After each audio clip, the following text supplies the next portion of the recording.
নমস্কার, রূপক ডান্স একাডেমিতে সকলকে স্বাগত। আমি তাল সম্পর্কে বলব। দাদরা তাল, দাদরা তালের পরিচয়। দাদরা তাল 6 মাত্রা, বিভাগ 2টি, ছন্দ 3 3। এই তালে একটি খালি, একটি তালি এবং একটি খালি। প্রথম তালি প্রথম মাত্রায়, যেটাকে আমরা সোম বলি, এবং দ্বিতীয় হচ্ছে খালি, একটি খালি, সেটা হচ্ছে চতুর্থ মাত্রায়। এটি সমপদী তাল। তালের কাউন্টিংটা করব, গুনব কীভাবে করব। ধা, ধিন, না, না, তিন, না, ধা।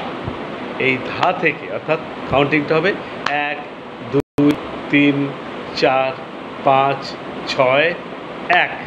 অর্থাৎ এই একে যে বললাম, ধা, ধিন, না, না, তিন, না, ধা, অর্থাৎ প্রথম থেকে প্রথমে ফিরে আসা, এটাই হচ্ছে তাল দেখানোর নিয়ম, এবং এটাকে এক আবর্তন বলা হয়।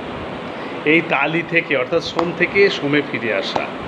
আমরা কাউন্টিংটা করলাম 1 2 3 4 5 6 1। এটা হচ্ছে দাদরা তাল।